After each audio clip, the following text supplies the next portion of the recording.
আমাদের ভাই বোনদেরকে পাখির মতো গুলি করে হত্যা করেছে। আমাদের চোখের সামনে সেই দৃশ্য এখনো ভাসে তোলা হচ্ছে। আমরা দেখতেছি ট্যাঙ্কের উপর থেকে ফেলে দিয়ে আমার ভাইকে হত্যা করা হয়েছে। আমরা দেখেছি 5ই আগস্ট চানখারপুলে বাহিনী।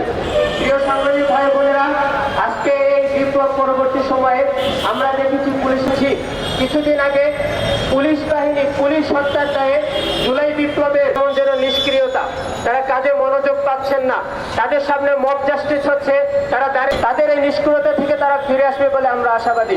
প্রিয় সংগ্রামী ভাই বোনেরা, আমরা যে কর্মকর্তা আমাদের চোখের সামনে ধুলি দিয়ে পালিয়ে যাচ্ছে, সরকারের স্বৈরাচারের সেই শহীদের রক্তের সাথে বেইমানি। তাই অচিরেই আমরা দাবি করেছি স্বৈরাচারের দোষর যারা হত্যা করা হয়েছে তাদেরকে অচিরে বিচারের আওতায় এনে উপযুক্ত শাস্তির ব্যবস্থা করতে হবে এবং যাদের ব্যবস্থা করতেছে তাদেরকে শাস্তির আওতায় আনার দাবি জানিয়ে আজকে আমার বক্তব্য। পুলিশ বাহিনীকে পুনর্বাসন করার এক ন্যাক্কারজনক চেষ্টা আমরা দেখতে পাচ্ছি এবং তার বক্তব্যে জাকারিয়া স্থাপন করেছেন। অনুষ্ঠানের এই পর্যায়ে আমি বক্তব্য রাখার জন্য আমন্ত্রণ জানাবো বাংলাদেশ ইউনিভার্সিটি অফ টেক্সটাইলসের পুলিশ বাহিনী ব্যবহার করে তারা মানুষের উপর চালানো হয়েছে বর্বরতা, বিচার বহির্ভূত হত্যা, তারপর মিথ্যা মামলা, গুম হত্যা। বরং এরাই আওয়ামী লীগের লাঠিয়া বাহিনী হয়ে সাহায্য করে এই একটা মানসিক যন্ত্রণার মধ্যে দিয়ে যাচ্ছিলাম। এই পুলিশের গাড়ি যদি আমরা এখনো দেখি, এখন আমরা সেই এখন আমাদের লোকের মধ্যে বেশি আসে স্বাধীনতা আজকে আমরা বলে দিয়েছিলাম। ভাই বোনেরা, আমরা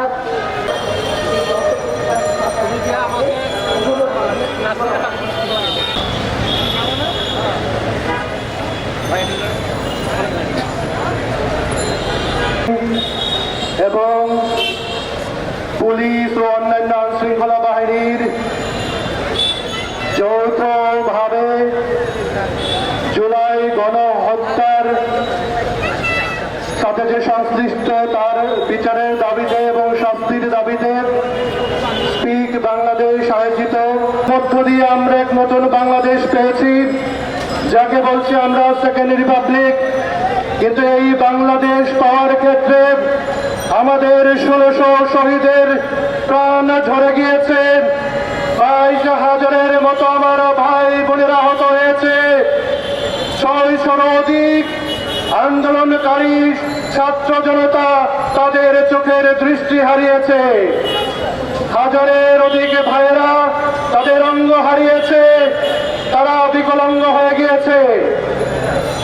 আজকে যে অন্তর্বর্তীকালীন সরকার ক্ষমতা নিয়েছে, সেটি জনগণের সরকার, সেটি আমাদের সরকার, সেটি ছাত্র জনতার সরকার এবং এর আইনগত কোনো বৈধতার প্রয়োজন নেই, কারণ এটি একটি রক্তস্রোতের গণ অভ্যুত্থানের মধ্য দিয়ে বাংলাদেশের মানুষের সর্বোচ্চ যে অভিপ্রায়, সে অভিপ্রায়ের ভিত্তিতে আজকে ক্ষমতা আসীন।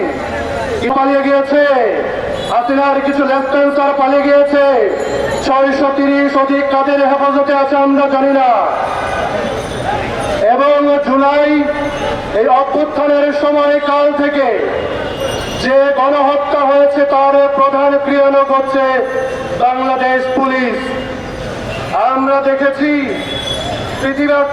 পৃথিবীর ইতিহাসে এবং মানব সভ্যতার ইতিহাসে এটি একটি ভিন্ন রকম পুলিশি ব্রুটালিটি। এ ধরনের ব্রুটালিটির নজির মানব ইতিহাসে খুঁজে পাওয়া যাবে কিনা আমাদের জানা নেই। হাসিনা রেজিমের সাথে মিলে বাংলাদেশের মানুষের বিপক্ষে দাঁড়িয়ে যেভাবে ঠান্ডা মাথায় বাংলাদেশের নাগরিকদের, ছাত্রদের খুন করা হয়েছে, তার মধ্য দিয়ে এই পুলিশ বাহিনী মোরালি এবং শৃঙ্খলাজনিতভাবে সবভাবে ধ্বংস হয়ে গিয়েছে। আপনারা জানেন এই গণহত্যায় জড়িত হয়েছে পুলিশ এবং তাদের বলা হয় আপনার খয়েরি রঙের টি শার্ট পরিহিত যে বাহিনী, গেস্টাপো। জার্মানিতে নাৎসিরা যখন গণহত্যা চালায়, যখন জার্মানিতে ভিন্ন মতের, ভিন্ন আদর্শের মানুষদের যখন গ্যাস চেম্বারে পুড়ে যখন তাদের জীবন শেষ করে দেওয়া হয়, এভাবে এই পুলিশের সাথে আওয়ামী রেজিমের লোকজন এবং সেই বাহিনী, ছাত্রলীগ, যুবলীগ, স্বেচ্ছাসেবক লীগ এবং তাদের সমস্ত লোকজন সিস্টেমেটিক্যালি ঠান্ডা মাথায় দেশীয় এবং বিদেশি অস্ত্র ব্যবহার করে এবং মিলিটারি গ্রেডের অস্ত্র ব্যবহার করে বাংলাদেশের ছাত্রদের, বাংলাদেশের জনতাকে একেবারে প্রকাশ্যে, দিবালোকে এবং মিডিয়া কর্মীদের উপস্থিতিতে বিশ্বের মানবতাবাদী মানুষের সামনে তাদেরকে হত্যা করেছে।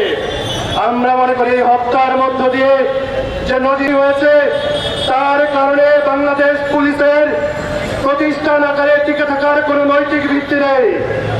আমরা দাবি জানাচ্ছি এই গণহত্যার সাথে জড়িত যে সমস্ত পুলিশ সদস্যরা রয়েছে, একটি স্বাধীন কমিশনের মাধ্যমে ফ্যাক্ট ফাইন্ডিং করে এবং এটি আইনানুগভাবে জনগণের সামনে হাজির করতে হবে, যাতে আমরা দেখতে পারি গণহত্যার সাথে যারা জড়িত তাদের নাম সেখানে আছে। এবং আমরা দাবি জানাচ্ছি তাদের বিরুদ্ধে আইনানুগ ব্যবস্থা নিতে হবে।